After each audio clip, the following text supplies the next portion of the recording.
Ora, sejam muito bem-vindos aqui ao canal. No dia de hoje vamos iniciar uma série sobre livros. Esta série vai ter neste momento o seu primeiro episódio de um livro que também faz parte de um conjunto de 4 livros. O livro em causa tem esta aparência e com a pergunta: era Salazar fascista? Portanto, é parte de uma coleção de 4 livros que respondem a uma pergunta que continua a ser atual, por muito que o Estado Novo já tenha terminado há imenso tempo e o próprio Salazar já não esteja entre nós. Continua a ser uma pergunta que ainda apoquenta a cabeça de alguns ativistas em Portugal. E, portanto, no dia de hoje tenho o seu autor e amigo, José Luís Andrade. Obrigado por estar aqui comigo e por ter aceito o meu convite. Este lançamento foi recente e, antes de mais, eu gostava de perguntar como é que foi o lançamento deste livro e como é que estão articulados os 4 de alguma forma. Qual é que foi a motivação para lançar estes 4 livros e já partimos então para o livro propriamente dito. Alexandre, o prazer é meu de estar aqui consigo, é sempre um gosto e indiretamente ao assunto. Este livro é um livro de oportunidade. Esta coleção da Notebook Series é uma coleção que no fim de contas corresponde a cadernos de notas meus. Os 3 primeiros números, portanto isto é uma série que irá seguramente até aos 12 a 15 volumes, são pequenas notas sobre veridíssimos assuntos, na minha cabeça, claro, desde obviamente o primeiro, que é da Portuguese Navy, portanto sobre a Marinha Portuguesa e a Guerra Civil de Espanha e a importância que a Marinha Portuguesa teve na Guerra Civil de Espanha, desconhecida para praticamente muita gente. Mas que vai abarcar também temas como as guerras cristeiras no México ou até a ajuda que os portugueses trouxeram à China na dinastia dos Ming e que também muito pouco conhecido.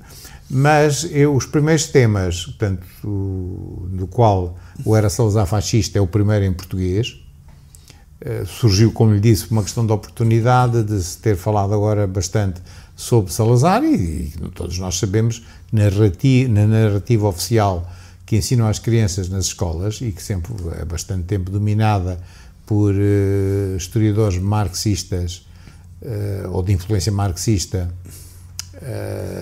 e que põe na cabeça das pessoas que, portanto, Salazar correspondia àquilo que os comunistas chamavam de fascistas. Os fascistas eram, para eles, uma definição muito clara, que eu ponho no livro, no fim de contas, a guarda avançada da burguesia.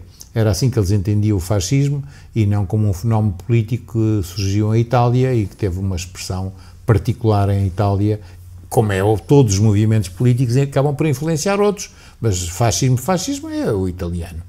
Não, os outros poderão ser parafascistas, filofascistas, próximos do fascismo, toda a adjetivação que quiserem utilizar, mas não são fascistas, como é evidente. Sim, sim. E Salazar, pelo contrário, Salazar acaba por entrar, como também penso que explico no livro, no livrito, porque isto é um livro de 90 páginas, é um ensaio quase, Salazar acaba por entrar na política pelo lado esquerdo da mesma. Portanto, ele é trazido para a política, por sugestão de Cunha Leal, que eu havia conhecido, havia sido colegas em Coimbra. Cunha Leal, capitão do Exército e também professor universitário, conheceu Salazar, gostou de Salazar em Coimbra, no fim dos anos 20, a meio dos anos 20, e acaba por propor aos seus colegas, que participaram no 28 de Maio, que era a ala esquerda, portanto, muito ligada ao Partido Liberal, portanto, ao ULR, Partido Liberal Republicano, e acaba por propor a Mendes Cabeçadas, ao comandante Mendes Cabeçadas, um herói do 5 de outubro, e que chefiava uma facção no 28 de maio, e foi o primeiro-ministro, chamemos-lhe assim, do primeiro governo no processo revolucionário do 28 de maio, propôs-lhe Salazar e Mendes dos Remédios como ministros, um das Finanças e o outro da Justiça. Sim. Da Justiça, não, da Educação. Antes de irmos a isso, eu se calhar começava mesmo pelo posicionamento de tem que me travar, porque eu falo, eu falo encadeadamente. Portanto, no início da sua vida política e até do próprio livro, Há aqui uma altura em que se fala da intervenção de Salazar no Centro Académico da Democracia Cristã, em que ele diz, e cito, que é um obediente soldado democrata cristão. E, portanto, eu perguntava como é que foi este início de António de Oliveira Salazar, de 23 anos, e se calhar eu estaria nesta altura a passar a fotografia, que eu acho que é conveniente passar a fotografia no vídeo. Eu depois, não é preciso agora. Não, sim, mas mas isto é portanto, o grande problema é o esquecimento. E, portanto, um obediente soldado da democracia cristã, de 23 anos, como é que isto começa e como é que funciona este Centro Académico da Democracia Cristã? Salazar, portanto, tem todo um passado católico, inclusive no seminário de Viseu, do que ele nunca rejeitou, e era um militante católico numa altura em que ser militante católico era muito complicado, porque devido à perseguição que os jacobinos, a facção democrática do Partido Republicano Português, desenvolvia. Como sabe, aquilo que caracterizou os jacobinos, e no caso português chamemos quase neo-jacobinos, porque os jacobinos verdadeiramente referências são durante a Revolução Francesa, mas, portanto, em 1910 podemos chamar neo-jacobinos, não ficava mal do ponto de vista da ciência política, mas para eles o inimigo é o trono e o altar. E, portanto, contra a monarquia eles ganharam, em 5 de outubro de 1910, com a Revolução de 5 de outubro, ou o golpe de 5 de outubro de 1910, em relação ao altar, continuaram na perseguição aos católicos. Portanto, no 5 de outubro morreram 2 sacerdotes e um ficou gravemente ferido em Lisboa, e depois a perseguição continuou, a perseguição aos católicos continuou. E, portanto, ser um militante católico não era uma coisa simples nessa altura.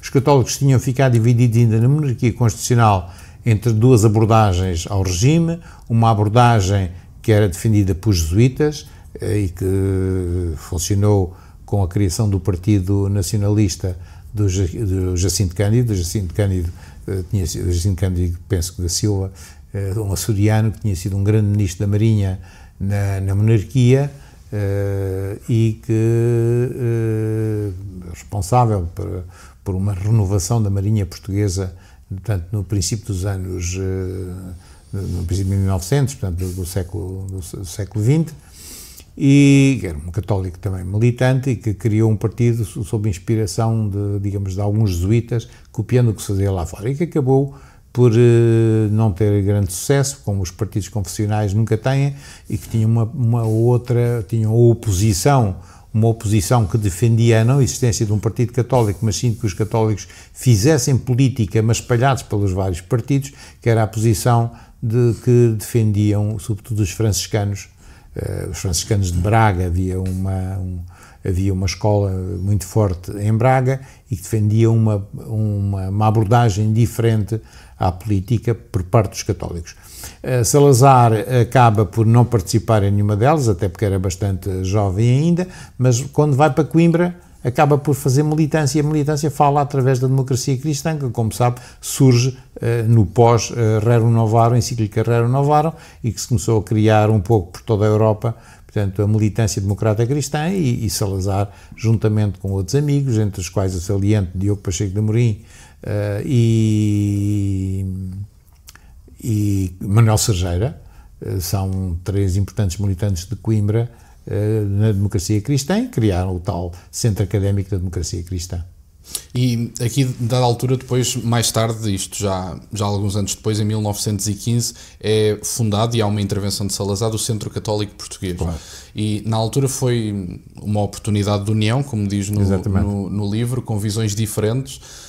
E Salazar estava, não só desta vez, como também mais tarde, no espaço centrista das visões. Sim. E, portanto, que visões eram estas que compunham o Centro Católico Português? Havia muitos católicos que eram simultaneamente, muitos, podemos dizer muitos, embora vou identificar basicamente 2, que é o Alberto Pinheiro Torres e o Fernando, o Nemo, portanto, do Batismo Branca, o Fernando Sousa, o conselheiro Fernando Sousa, que tinham uma abordagem, embora ligeiramente diferente no detalhe, sobre a sua militância. Fernando Sousa era mais intransigente era jornalista, era mais intransigente do ponto de vista das ligações e dos companhões de route com quem se associava, praticamente só se ligava à sua militância monárquica, enquanto o Pinheiro Torres era mais eclético e não desdenhava juntar-se a republicanos, desde que, obviamente, dessem provas da sua militância católica. E havia-os e isso acontecia. Mas era uma abordagem diferente de Salazar. Salazar tinha uma abordagem menos ideológica. Aliás, Salazar nunca gostou de se identificar ideologicamente e tinha essa tal abordagem que eu chamo centrista ou pragmática, na maior parte das situações mais ligadas a um determinado ideário e não uma ideologia, porque o ideário, como sabe, é bastante diferente da ideologia, mais próximo daquilo que se chama doutrina, e, portanto, essa era a posição de Salazar. Ele, depois dada a altura aqui no livro, que se parte da entrada de Salazar na política e dos equívocos e ambiguidades do 28 de maio. E eu achei interessante esse capítulo e trouxe aqui alguns dados que eu acho que eram relevantes. E surpreendente, penso que para si foram surpreendentes. Sim, principalmente alguns, claro, sobre a questão do Relão Preto, achei alguns dados muito interessantes. Nomeadamente o facto do movimento 28 de maio ter novamente 3 linhas de força. Uma que José Luís Andrade chama de parafascista, que é o Relão Preto, que, enfim, se poderá abordar noutro episódio, e já agora se puder mostrar o livro do Nacional Sindicalismo, também para estarem a par. Não sei como é que se chama. Não tem problema. Portanto, no caso é estes livros estão à venda na Amazon, no perfil. E em breve estarão à venda também numa livraria em Lisboa, mas como não está assinado ainda o acordo, o convênio, não vou dizer qual é, porque não posso. Mas estarão à venda também numa livraria de Lisboa, uma livraria central, próximo do Marquês de Pombal. Mas, assim esteja, eu também deixo claro, as indicações na descrição para poderem consultar. Mas entrando nestas 3 linhas de força do 28 de maio, tínhamos a linha de força parafascista do Relão Preto, tínhamos a União Liberal Republicana de Francisco Cunha Leal, que era um exemplo dos demoliberais, vamos chamar-lhe assim, e a solução centrista, com menos definição ideológica e que tinha como objetivo o superior interesse da nação, que era de Salazar. E eu gostava que viria a ser de Salazar, que viria a ser, precisamente. Em 26 ninguém sabia, quer dizer, ninguém sabia, não é verdade. Salazar era um militante católico e um considerado professor de finanças em Coimbra, sendo, obviamente, estamos a falar de direito projetado nas finanças. Portanto, ele era, se quisermos, daquilo que hoje se chamaram as doutrinas económicas dentro do direito. Sim. E, portanto, era o que Salazar, e penso que há um pequeno, já agora permite esse apontamento, se calhar seria uma pergunta posterior, se calhar surpreendeu a ligação que ele tinha em termos do pensamento do Joaquim Costa, espanhol. O Joaquim Costa era um jornalista espanhol, considerado anarquista / socialista, e que Salazar cita variedíssimas vezes, e portanto o que se nota é que ele conhecia muito bem o pensamento do Joaquim Costa em relação a variedíssimas coisas. Uma delas, por exemplo, que desmonta completamente a ideia de que o Salazar tinha estado por trás da campanha do trigo fascista, de inspiração fascista, que de certa forma caberia a prazo por empobrecer o Alentejo com o esgotamento das terras, e que Salazar limitou-se a olhar para o lado quando era ministro, mas foi o ministro da Agricultura numa altura em que ele era ministro das Finanças e não primeiro-ministro, não tinha o poder, avançou com Carmona. O Carmona, portanto, tinha uma profunda ligação ao Alentejo, e eu ainda conheci descendentes próximos de Carmona em Viana do Alentejo, e uma senhora, a sobrinha dele, foi aliás em Viana do Alentejo que começou a campanha do trigo, e em 29, mas Salazar não partilhava, porque Salazar achava que era muito mais barato importarmos trigo, chamado trigo exótico, da Ucrânia, da Argentina e do Canadá, do que estarmos, obviamente, a esgotar as terras, porque Portugal não tinha, tal como Aragão, para o caso, e Espanha em geral, para o caso de Joaquim Costa, não tinha, ele aprendeu isso com o Joaquim Costa, não tinha também a potência para a grande produtividade no trigo, na produção cerealífera. E, portanto, isso desmonta mais uma das acusações que lhe fazem, das variedíssimas acusações que fazem Salazar. Sim. Eu, no caso, a ideia desta pergunta seria percebermos exatamente estas 3 linhas de força do 28 de maio, se calhar começando por Rolão Preto, que tanto se fala do fascismo em Portugal e pouco se fala de uma pessoa que, enfim, não digo que fosse... Rolão Preto não era fascista, não. Rolão Preto vamos lá. Mas estaria mais próximo. Rolão Preto não era fascista, claro, Rolão Preto não era fascista e disse-o variedíssimas vezes. Esse é um ponto assente, a própria pessoa pode se definir como quiser. Por exemplo, José António Primo de Rivera, por exemplo, em Espanha, também disse variedíssimas vezes que não era fascista, não teve no Congresso dos Fascistas na Europa, em Montreux, também é na Suíça, também não esteve, portanto, são pessoas que, se o fossem, teriam estado no Congresso de Montreux, teriam tido atitudes diferentes, mas que são consideradas, em geral, de inspiração das ideias que estiveram na formação do próprio fascismo. Portanto, as ideias que estiveram na formação do próprio fascismo, de certa forma, foram partilhadas na base, por Rolão Preto ou José António Primo de Rivera em Espanha, como eu explico neste livro do National Syndicalism. E dentro das várias, veja-se o título do livro, dentro das várias opções que havia, aquela que era mais próxima, sem ser fascista, reconheço que não havia uma afirmação ou uma definição de ser fascista, porque havia fascistas em Portugal. Um deles era o António Eça de Queiroz, que definia como tal, e o outro, o filho daquele grande republicano histórico, que é o António Homem Cristo, filho, que efetivamente foi viver para a Itália e que esteve na Revolução de 28 de Maio e logo passado uns meses foi corrido outra vez pela situação e teve que ir para a Itália e morreu num desastre em Itália, aliás com o Mussolini mandou depois celebrar quase funerais de Estado quando ele morreu, porque eram bastante amigos. Esse sim era um português fascista, assumido como fascista, o António Eça de Queiroz, porque esse continuou cá como funcionário, colaborador do CNI, mais tarde, e portanto havia, não era o caso do Rolão Preto. E nas ideias, do Rolão Preto? Ideias, não muito. Não, isso vem, a gente que funda o nacional-sindicalismo, vem quase toda do integralismo lusitano, quase toda. E como sabe, percebe-se que na formação do integralismo lusitano não há elementos completamente diferentes do fascismo. O fascismo põe a sua tónica no Estado, na concepção do Estado. Os integralistas põem a sua concepção na nação, até na forma como a concebem, completamente ao revés daquilo que as pessoas de influência de pensamento fascista em Portugal pensam. As pessoas acham que é o Estado que funda a nação. No caso dos integralistas, que são nacionalistas, eles entendem que antes da constituição do Estado há previamente um sentimento nacional, que seria outra conversa, um sentimento nacional que define um embrião daquilo que será a nação portuguesa.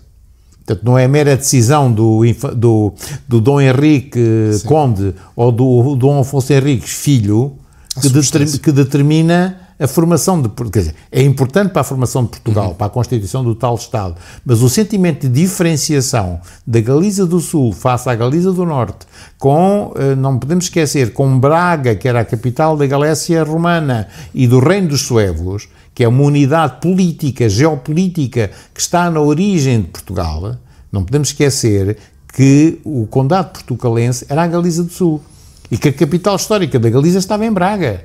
E, portanto, quando geram-se tensões entre Sul e Norte, entre Douro e Minho, com o Norte, para além do Minho, com o Norte da Galiza, e depois entre a Galiza e Leão, uma nova entidade política que tinha surgido na decorrência da perda de autonomia por parte da Galiza, entre a Dona Teresa, mãe de Dom Afonso Henriques, a herdeira e viúva do Conde Dom Henrique, e a sua associação, pelos vistos até de cama, com a família Trava, uma importante família galega, de onde nascerão mais tarde um dos mais importantes famílias, os Trastâmara, da história da Península Ibérica, nomeadamente da história de Espanha, e depois numa relação contra Leão, e depois a rivalidade entre Braga e a emergente Santiago de Compostela, que tinha que surgir no princípio da Reconquista.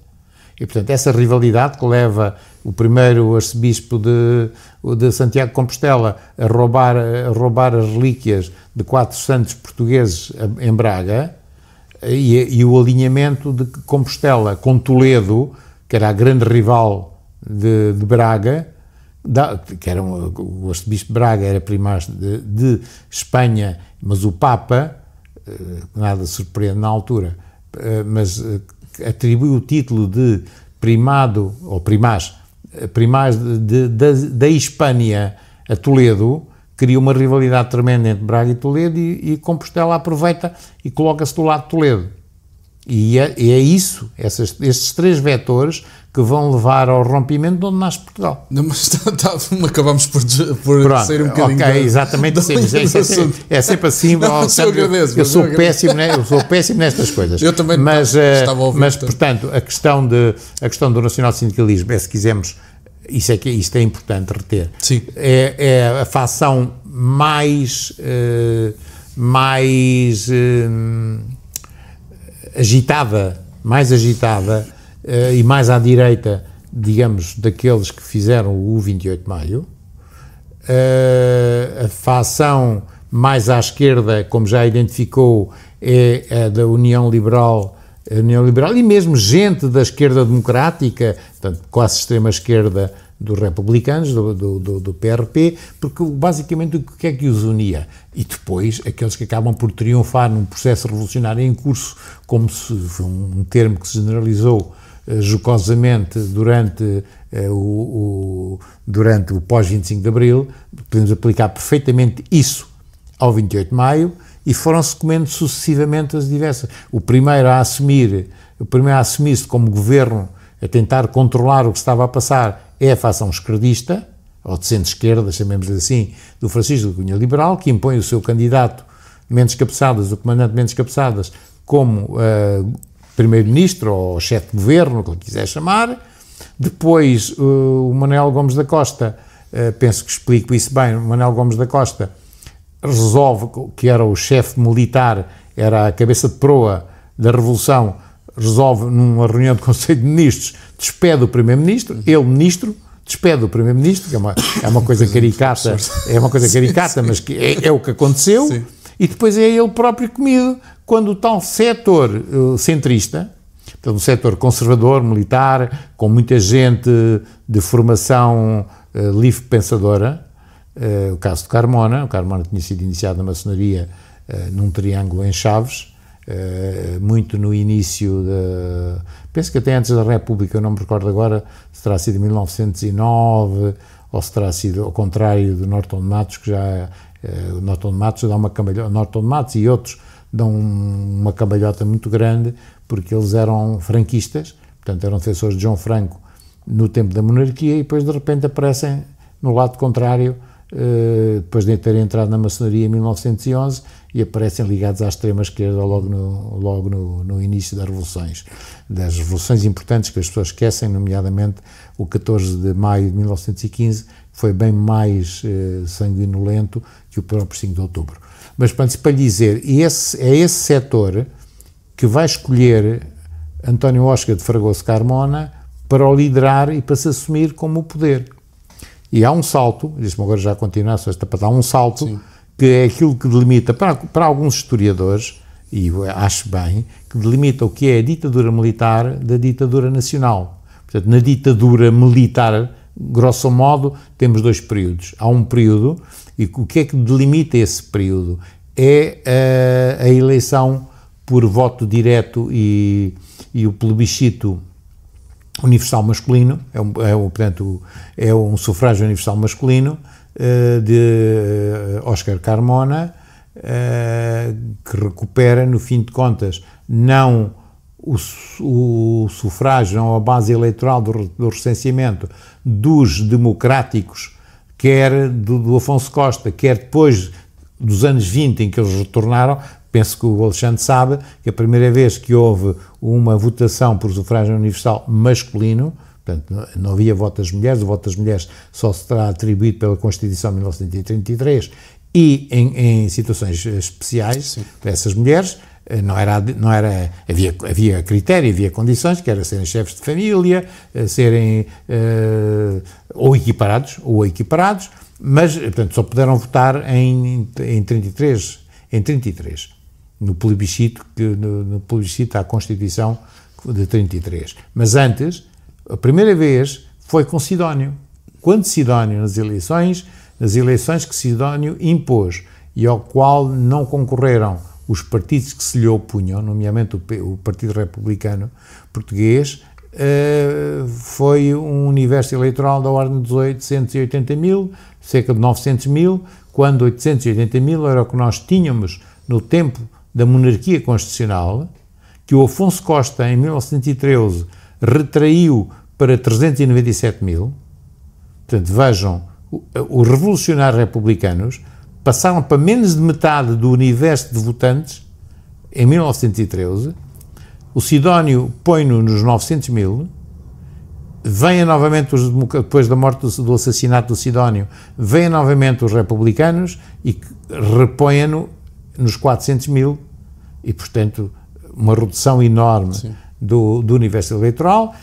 E é com a ditadura militar que Carmona vai ter à volta de um universo eleitoral de 900 mil, que ganha 760 mil, se não estou em erro, portanto, uma percentagem maioritária, e depois será, já em 33, com o voto das mulheres, que irá ao 1.300.000 e poucos mil.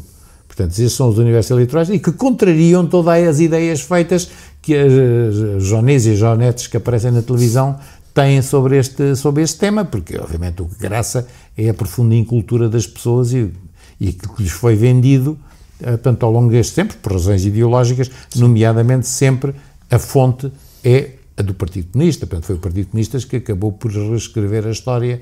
Tiveram muito pouco tempo no poder, mas foi o suficiente para influenciarem a superestrutura cultural do país, à maneira de Gramsci, e impor este tipo de ideias com que as pessoas ficaram. Sim, sim.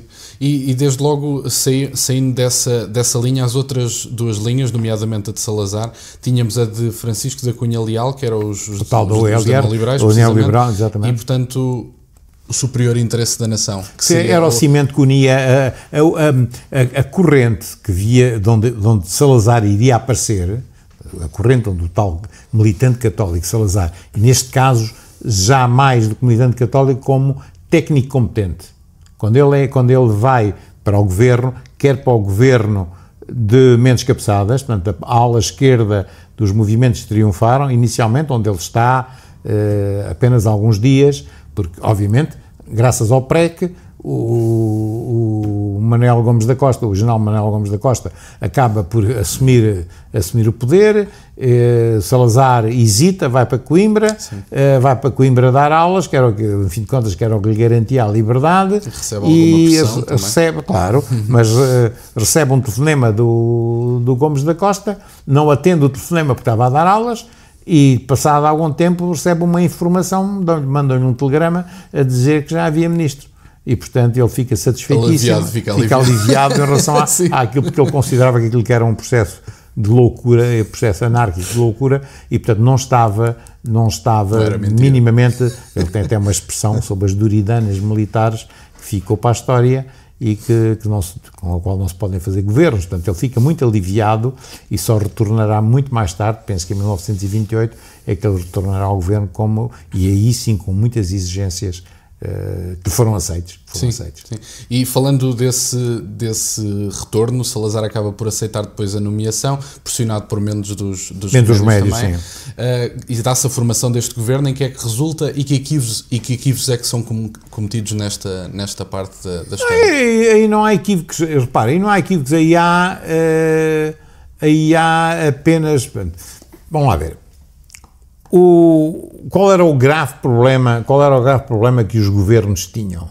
Não era meramente, como é visto por alguns historiadores, como uma questão de protagonismo. Existe sempre, como sabe. Claro. Mas não era o problema Gomes da Costa contra tal facção. Falemos já claramente, porque nós conhecemos o que é que aconteceu, portanto, podemos falar. Não é contra Carmona. Carmona e Gomes da Costa davam-se bem, portanto, não era essa a questão. Aliás, eles procuraram as fações, que eram os chamados jovens tenentes, que gostavam imenso do Manuel Gomes da Costa, eles davam-se bem e quiseram protegê-lo. Gomes da Costa tinha um problema terrível, Gomes da Costa tinha muitos filhos e vivia com necessidades monetárias muito grandes. Quando diz muitos filhos, já agora tem ideia de quantos são? Sim, eram bastantes, eram para cima penso que de 11 ou coisa que valha. Okay. Mas não posso, claro. Não me lembro agora. Sim, foi curiosidade. E eram muitos, sei que eram muitos, e portanto, uma das formas como calaram, isto é um pequeno à parte, uma das formas como sossegaram o Manuel Gomes da Costa, que era um valentíssimo soldado, como tinha provado no ultramar e depois durante a Primeira Guerra Mundial, nos anos 20, para o afastarem, porque ele era um permanente conjurado aqui em Portugal, muito ligado ao Partido Radical. Ele nunca se filiou, mas era do Partido Radical Português, que estava nas mãos de um rico construtor civil penso que de Abrantes, era muito amigo do Gomes da Costa, mas para o afastarem, deram-lhe uma comissão no Oriente, na Índia e em Macau, uma espécie quase de inspetor do jogo em Macau ou algo assim, portanto onde ele ganhava ajudas de custo, que eram o dobro do seu vencimento, e portanto ele sentiu-se satisfeito e afastou-se daqui, porque lhe deu jeito.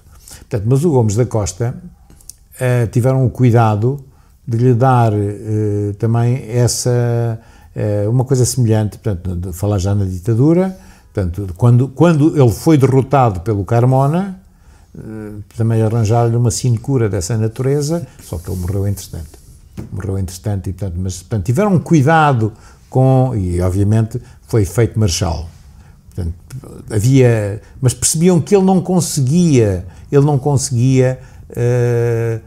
formar um poder executivo capaz de levar avante o grave problema que eles tinham entre mãos. E qual era o grave problema que a ditadura tinha entre mãos? Era o problema da dívida externa. Tinham herdado uma dívida catastrófica que tinha sido feita pelos guerristas para suportar a nossa entrada no Teatro Europeu da Guerra nos anos de 1916 a 1918. E, portanto, Afonso Costa, João Chagas, João Chagas e outros tinham incorrido numa dívida externa, junto dos ingleses, sobretudo, dos franceses pouco, mas também dos franceses, de uma dívida enorme que agora havia que pagar. E, portanto, era um contrato que estavam a tentar conseguir de 12 milhões de libras esterlinas para pagar pelo menos parte da dívida, além das possibilidades que o país tinha de pagar quase, não digo no imediato, mas em pouco tempo. Esse era o grave problema que qualquer governo tinha. E percebiam que o Gomes da Costa que não iam longe.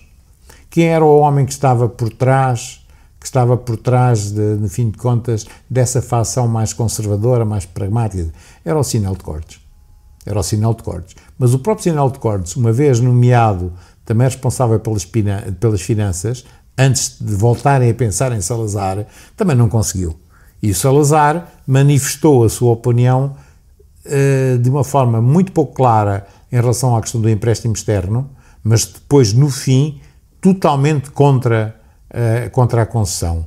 Os sovietes de jovens tenentes, como foi chamado por um autor francês, o Guiomard, um homem muito estranho, que apareceu em Portugal de uma forma muito estranha, mas como o Guiomard lhe chamou, os sovietes de tenentes, também eram contra o empréstimo. Isso constitui uma força de pressão. Claro. E, portanto, Salazar ganhou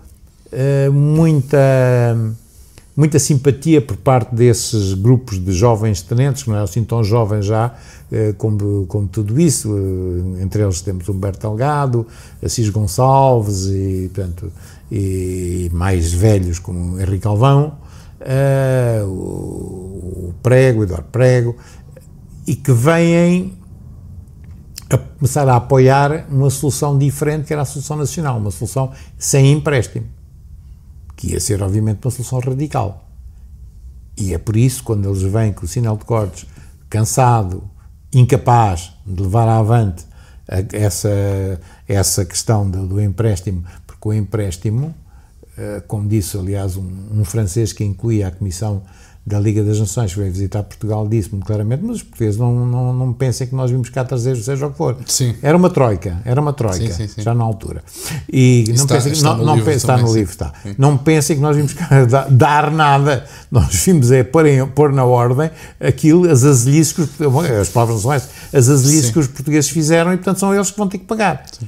E o aparecimento de Salazar como uma solução eficaz para o problema, é isso que traz Salazar para a esfera do poder e novamente para Ministro das Finanças, e obviamente ele, de uma forma draconiana, impõe condições, e essas condições marcam-no a ele como o capaz de realizar, e que é o que lhe permite dar o salto, depois durante alguns anos, até vir a ser Primeiro-Ministro em 5 de julho de 32. Entrando nessa parte da ascensão de Salazar, que numa altura difícil era quem sabia o que queria e para onde ia. Exatamente. Não é? Havia críticas mesmo de setores à sua direita, nomeadamente do Relão Preto, que apontava o facto de Salazar não querer utilizar violência para a sua prática política, nem a utilização de farda, segundo sei, se também era mencionado. Exatamente. E, portanto, como é que ocorreu este confronto e a própria ascensão de Salazar, entrando nesse capítulo do livro? O Salazar toreou, quer dizer, o confronto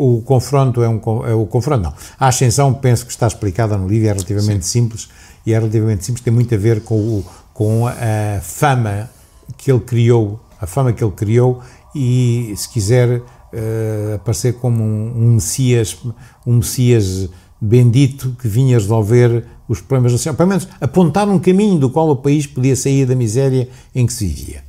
E, portanto, isso está tratado e lido. O problema do nacional-sindicalismo, o Salazar toreou o movimento, é preciso termos atenção no seguinte: o movimento nacional-sindicalista, que é sempre associado à Espanha, e que os espanhóis, se ler o livro, entendem que o Relão Preto se inspirou em Espanha. Nada de verdade. O que acontece é que os dois movimentos surgiram das mesmas fontes, as tais fontes onde também nasceu o fascismo.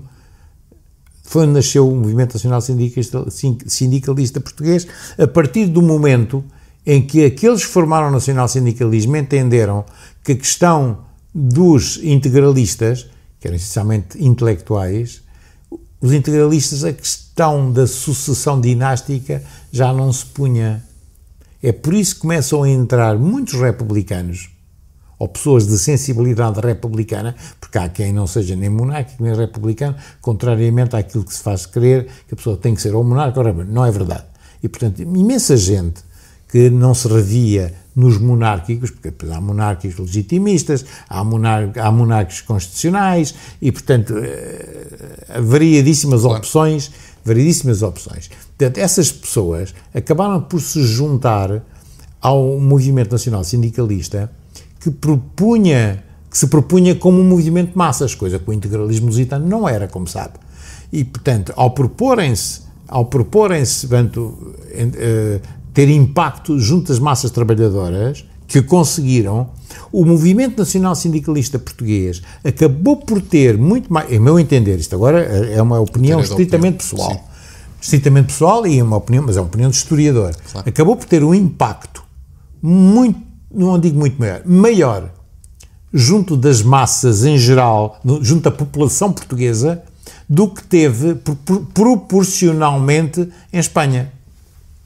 A Falange, não podemos esquecer que nas eleições de 1936, foram as tais que foram ganhas de uma forma, enfim, fraudulenta, hoje demonstradamente fraudulenta, até aí as pessoas de bom senso e de boa fé sentiam e desconfiavam que tinham sido fraudulentas. Hoje, a prova, com uma tese de doutoramento monumental, feita sobre o assunto, está mais que provado que foram profundamente fraudulentas. Muito mais daquilo que se desconfiava, aliás. Pronto. Mas a Falange teve 6.000 e poucos votos em toda a Espanha.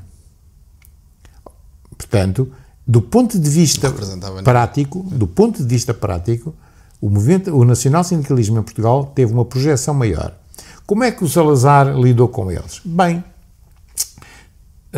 aquilo que eu chamo um processo de tourada política. Salazar criou... Não, quando nós dizemos o Salazar, as pessoas ligadas ao Salazar criam, portanto, aquilo que era o núcleo salazarista do poder, criaram estruturas de entrada para a União Nacional, que era a plataforma básica de massas de apoio ao regime, criaram estruturas que absorveram aqueles nacionais sindicalistas que estavam um bocado necessitados de poder e acabaram por se juntar à União Nacional. E isto foi feito numa forma reticular por todas as estruturas distritais, as estruturas locais, distritais, concelhias, e acabou por acontecer. E houve uma tentativa desesperada de Rolão Preto com o golpe Mendes Norton em 35, já em 35, e que juntou espantosamente gente da extrema-direita, chamemos assim os nacionais sindicalistas, com gente da extrema-esquerda, sobretudo anarquistas. O golpe falhou completamente, foram presos, os líderes, os chefes foram presos, depois acabariam expulsos, muitos deles, e os nacionais sindicalistas acabaram por deixar de poder publicar jornais, portanto, passarem a ser reprimidos, e os líderes, muitos deles, foram para a Espanha. Estamos a falar em 35. Ora, em 37, muitos deles, as tais massas, portanto, podemos falar em milhares, onde é que se alojaram? Numa estrutura chamada Legião Portuguesa. Portanto, a Legião Portuguesa é numa estrutura. E os militares, que continuavam a ser os donos do regime, o Salazar não era o dono do regime, portanto, os militares que continuavam a ser os donos, quiseram ficar com a Legião Portuguesa. Quiseram ficar com a Legião Portuguesa porque achavam que não podiam ter um movimento paramilitar a par das Forças Armadas. Então quiseram controlar. E lançaram um processo do tipo autocrático, ditatorial, à maneira soviética, o que quiser chamar, um processo, portanto, no fim de contas, foram presos cerca de 800, portanto, por todo o país, militantes acusados de serem nacionais sindicalistas, que, recordemos, estavam proibidos, ou comunistas. Também era verdade, porque o Partido Comunista, isto é outra história que não tem a ver com isto, o Partido Comunista, como uma indicação da Comintern, tinha lançado indicação para os seus militantes infiltrarem não só os sindicatos nacionais, mas também as estruturas ideológicas paramilitares de apoio ao regime. Infiltrarem mesmo, e isso está escrito, não é um juízo de intenções, portanto, são coisas que... Ora bem, esses presos do nacional-sindicalismo, portanto, temos aqui um programa de repressão sobre o nacional-sindicalismo. Portanto, primeiro, absorção para do chamado entrismo, no fim de contas, para alguns nacionais sindicalistas menos sectários entrarem no próprio regime, na União Nacional, que leva àquela expressão do Rolão Preto, quando ele diz, bom, eu pensava que estava a tocar para a guerra, afinal estava a tocar para o rancho. Portanto, em que ele se sente traído por muitos militantes, portanto, que achava que tocar para a Revolução, que era, não é a guerra, estava a tocar para a Revolução, e afinal estava a tocar para o rancho. E, portanto, é uma expressão que tem muito a ver com isso e pela desilusão que o Rolão Preto acaba por ter. E agora só um pequeno à parte para esta parte da pergunta. São a maioria desses nacionais sindicalistas que são presos a nível distrital, só em Castelo Branco, por exemplo, que eu analisei os casos de Castelo Branco, em Castelo Branco foram presos pelo Governador Civil 212 militantes nacional sindicalista. E é desse grande grupo que vão ir voluntários para a Espanha, já em 38, não em 36, o início da guerra, mas já em 38, que há um boost, há um grande grupo de voluntários que vão combater na Espanha, ao lado, obviamente, dos sublevados de Franco, que são desse grupo de nacionalistas. Portanto, Salazar tentou remover de uma forma, primeiro, subretícia, e depois de forma violenta, portanto, o movimento nacional sindicalista, que efetivamente acabou nessa altura. E além desta relação hostil, vamos dizer assim, com o Relão Preto, como é que se dá, portanto, a ascensão de Salazar até ser chefe de governo? Prestígio, meramente independência. Salazar é aquilo que nós podemos considerar, era um homem livre. Salazar tinha atingido o topo da sua carreira, ou seja, tinha atingido aquilo que ele queria. Se quiser, todos nós temos sonhos de juventude, uns querem ser Napoleão, outros querem ser Elon Musk, outros querem, sei lá, ser o que for. No caso de Salazar, o que ele queria ser, basicamente, era lente da Universidade de Coimbra, portanto, era o topo. Portanto, aquilo. E, portanto, ele era livre enquanto fosse lente da Universidade de Coimbra e, portanto, podia tomar decisões. Ele afrontou os militares. Quando ele vai para o governo, quando ele assume o governo, quando vai para o governo, é logo em 26. Sim. Mas esquecemos isso, já vimos 26, depois o interregno, depois 28. Agora, quando ele assume como primeiro-ministro, como presidente do Conselho de Ministros, em 5 de julho de 1932, ele pede ao Carmona, eu não sei se vou poder, porque eu estou a tratar da revisão dos estatutos da Caixa Geral de Depósitos e, portanto, e do orçamento para o ano que vem, e não sei se posso conseguir, portanto, assumir essa responsabilidade. Portanto, isto é típico de Salazar. Desapego. Totalmente desapego. Quem o vai chatear a Coimbra é o Duarte Pacheco, o jovem ministro Duarte Pacheco. É preciso lembrar que o Duarte Pacheco também era próximo dos setores de livres pensadores, portanto, a quem diga que ele era mesmo maçom. O Duarte Pacheco, com 29 anos, era diretor do Instituto Superior Técnico, com 29 anos. E é o Duarte Pacheco que vai a Coimbra, vai mandatado por outros, a Coimbra, desafiar e insistir com o Salazar para ele vir para presidente de... Não, peço desculpa, estou a meter água. Que o vai desafiar para vir em 28 para Ministro das Finanças.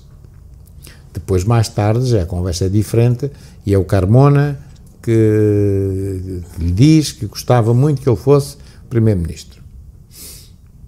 O Salazar tem e isso, respondendo à sua pergunta, tem um grande apoio num homem chamado Domingos da Costa Oliveira, o general Domingos da Costa Oliveira, que foi, porventura, o primeiro-ministro dessa época, portanto, de toda a ditadura, que mais tempo teve no governo. Teve 2 anos e pico, que era muito, porque os governos sucediam-se às vezes de 6 em 6 meses, não é isso aqui. Mas o Costa Oliveira, portanto, foi sempre um militar que apoiou sempre Salazar. E, portanto, aliás, não sei se consegue ver neste capa deste livro, deste meu livro, nós temos aqui o Costa Oliveira, o general Domingos Oliveira, o Salazar. Isto é uma fotografia de 37. Na Academia Militar estão à espera que chegue o Carmona. Este é o Ivens Ferraz, que era o anterior primeiro-ministro, e, portanto, depois há aqui mais 2 ou 3 que não vale a pena estarmos a nomear. Seja, temos aqui uma galeria de primeiros-ministros aqui logo na frente, embora a fotografia já não corresponda ao período que o livro trata, já saltam uns meses, porque isto é janeiro, isto é no dia da Academia Militar, que é 12 de janeiro, é 12 de janeiro de 1937. e, portanto, era só para lhe mostrar o general, que é o grande apoiante militar, porque antes de ser primeiro-ministro, ele próprio tinha sido comandante militar de Lisboa, e o Salazar foi ministro das Finanças dele. Portanto, havia uma convicção muito própria, porque ele conhecia-o, porque trabalhou com Salazar como ministro durante pelo menos 2 anos. Sim. E foi ele que o apoiou. E, portanto, quando ele assume isto, ele faz uma coisa que para mim é genial, e eu gostava de lhe dizer, isto pode até chocar algumas pessoas, mas eu não sou salazarista, nem nunca fui.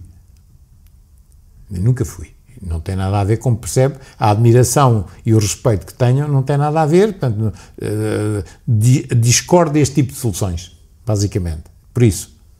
Mas eu tenho que me render à evidência de um grande estadista, que aliás penso que só a falta de senso e a cegueira ideológica é que não permitem ver. Claro. Sabe o que é que ele faz quando ele é eleito? No mesmo ano em que ele é eleito, sabendo convictamente que o poder estava na ponta das baionetas dos militares, como sempre o disse, os senhores é que sabem, e mais tarde, naquele que é o meu tema fundamental de investigação, que é a Guerra Civil de Espanha, ele faz a mesmíssima coisa. Os senhores é que sabem.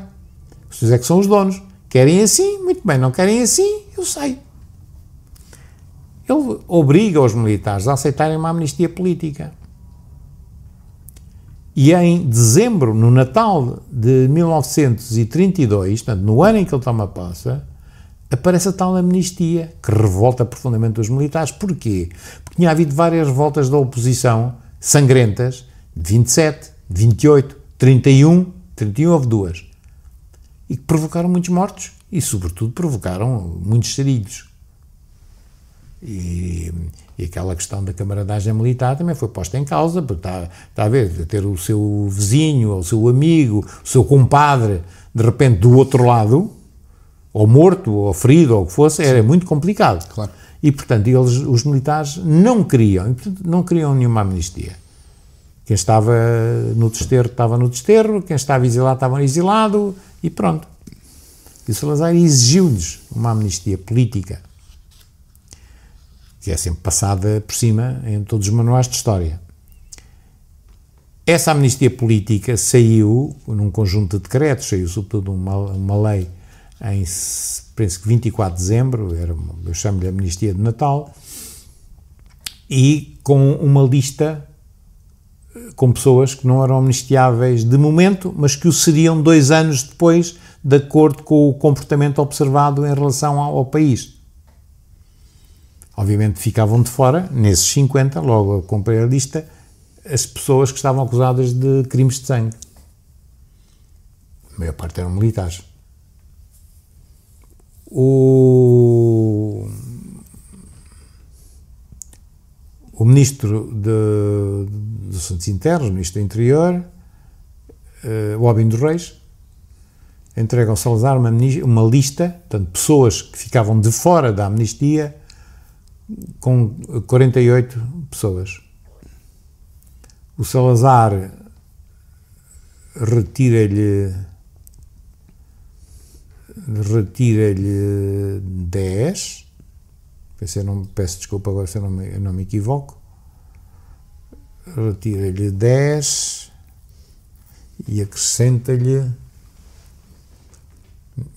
2, agora não me recordo dos pormenores, sei que no fim são 50. O Salazar acrescenta 2 e retira 10 à lista, se calhar não eram 48, eram mais, mas portanto, no fim ficam 50. E o que eu sei é que só a análise da lista de que o Salazar retira, os 10 que o Salazar retira, e inclui nos amnistiáveis de imediato, e os 2 que ele acrescenta, só isso, em meu entender, dava uma tese de doutoramento. Quem são os que ele retira e que torna amnistiáveis? Políticos. Jaime Cortesão, que não aceita depois, mas não interessa. Portanto, pessoas, políticos e dos meios intelectuais. E quem é que os 2 que ele acrescenta? Militares ligados ao setor a que o Albino dos Reis tinha pertencido antes de juntar à União Nacional e que tinha acrescentado para ver se passava entre os pingos da chuva, e que Salazar não deixou passar entre os pingos da chuva. Portanto, ele estava atento ao que fazia, ao pormenor, e percebia quem era o Albino dos Reis, e como tal foi a lista que ele quis e entendeu. Ao abrigo dessa amnistia, regressaram a Portugal pessoas como, por exemplo, o pai de Mário Soares, do João Soares, o próprio Cunha Leal, o Norte de Matos, o António Sérgio e o Bento Gonçalves, secretário-geral do Partido Comunista.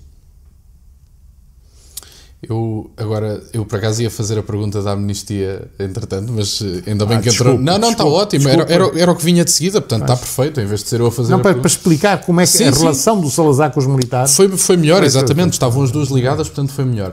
Eu entrava agora na pergunta. Só uma pequena nota. Por favor, como fará mais tarde, quando escolhe Fernando Santos Costa para primeiro subsecretário de Estado da Defesa, e mais tarde já é diferente, Ministro da Defesa.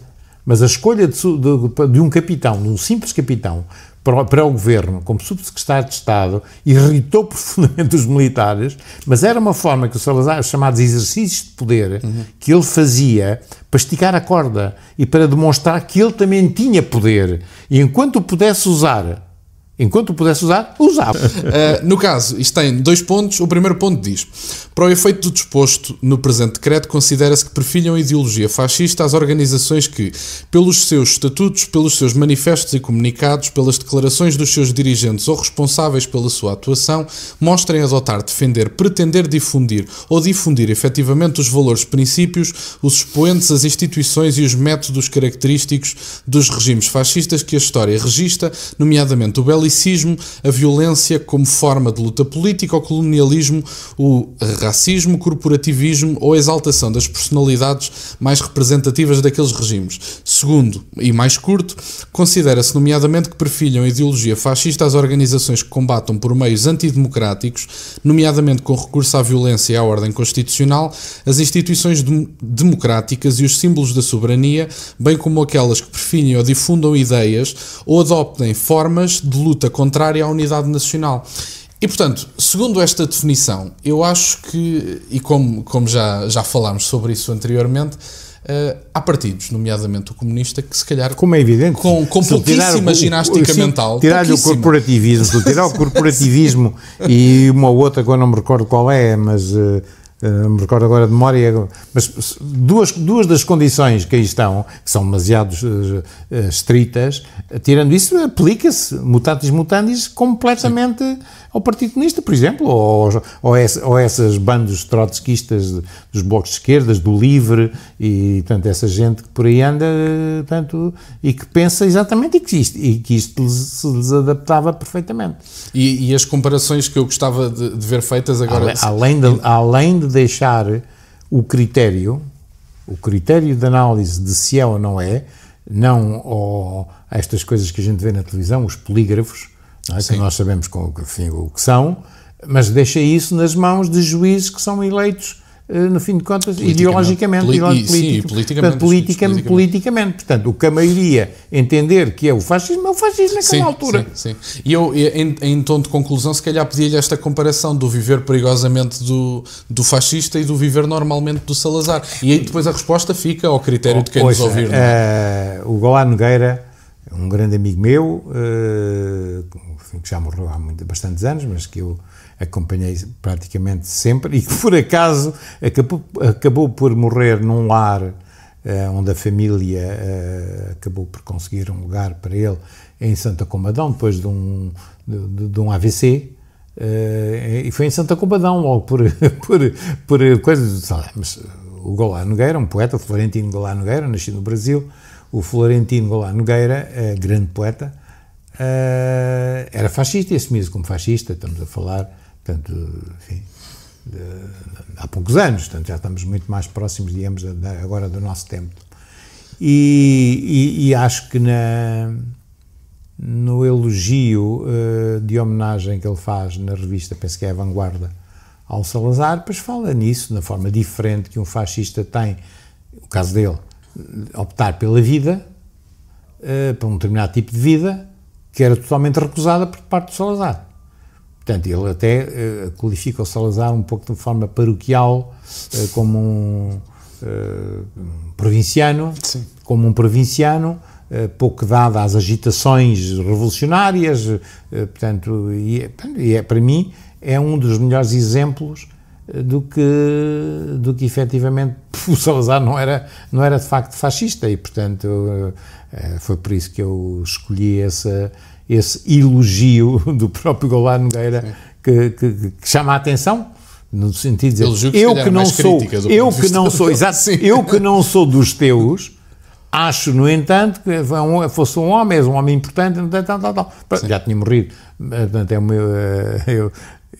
é um elogio de facto impressionante, e que eu achei por bem fazer logo isto, penso que na introdução, ou próximo disso, em relação ao Salazar. Portanto, era o avesso total do que era o Mussolini, do que era, além de que o Mussolini, como sabe, foi um homem que tinha sido socialista, militante socialista, aliás, um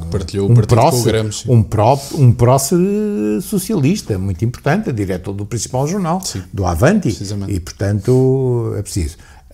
E que foi o nacionalismo, e a sua adesão ao nacionalismo italiano, mantendo-lhe a parte sindicalista que já vinha e que era comum a alguns nacionalistas e socialistas italianos, que fez o Mussolini, e portanto Salazar não tem nada a ver. Acho que fica uma boa conclusão. As pessoas também vão tirar as suas próprias ilações, mas acho que foi mais do que útil. Permite-me apenas uma coisa que é interessante. Claro que sim, por favor. Que é interessante, quer dizer, no próximo volume que sairá dentro do volume destes cadernos de notas, desta coleção Cadernos de Notas, ou Notebook Series, o próximo vai sair este livro em inglês, mas vai ter acrescentado alguns documentos importantes, que são, por um lado, o autor de um artigo do National Geographic Magazine, o Hammett, que mais tarde veio ser conselheiro do democrata presidente Truman. Ele era um democrata, o Hammett, e que faz sobre Portugal em 1941, que vai surpreender muita gente. O número da National Geographic existe disponível, portanto, é um número de 41, sobre o que é que ele considerava sobre Salazar e sobre Portugal. Vai trazer também os testemunhos do primeiro-ministro do Labour inglês, Anthony Eden, da altura, portanto estamos a falar em 36, 37. Vai trazer os testemunhos do embaixador inglês em Portugal sobre Salazar, vai trazer os testemunhos do embaixador dos Estados Unidos em Portugal, e o que eles pensam, da altura, portanto, dos anos 30, 40, o que eles pensavam sobre Salazar, e também o testemunho de algumas organizações judaicas da altura sobre Salazar, porque é desconhecido por muita gente que Salazar esteve nomeado com uma intenção de vários judeus sefarditas para constar como justo dos justos naquele museu que eles têm sobre o Holocausto, Shoah, como um dos justos, e que obviamente foram judeus Ashkenazim que impediram, por razões ideológicas, que impediram que isso viesse a acontecer. E as pessoas só falam no Aristides Sousa Mendes e que não falam de Salazar, mas Salazar foi, até na altura, extremamente próximo, sobretudo através do Moisés, do seu grande amigo Moisés Amzalak, foi extremamente próximo da proteção aos judeus. E outra coisa que as pessoas não sabem, que isso aí vai ser oportunista da minha parte, que graças a Salazar, 16 mil soldados franceses que queriam fugir da França ocupada vieram diretamente do sul do País Basco francês, de Saint-Jean-de-Luz, onde está lá uma placa, de Saint-Jean-de-Luz, diretamente ao porto de Setúbal, 16 mil soldados franceses, em comboios fechados que impusemos aos espanhóis e que foram parar à Tunísia, onde foram lutar contra os alemães. Ninguém sabe isto, mas isto está escrito, e quem o diz são os embaixadores americanos e os embaixadores ingleses. Porque, se reparar, os autores sobre a Guerra Civil de Espanha são sempre os mesmos, e que se vem a descobrir que muitos deles eram ativistas, como hoje se diz, da própria Internacional Comunista, do Comintern.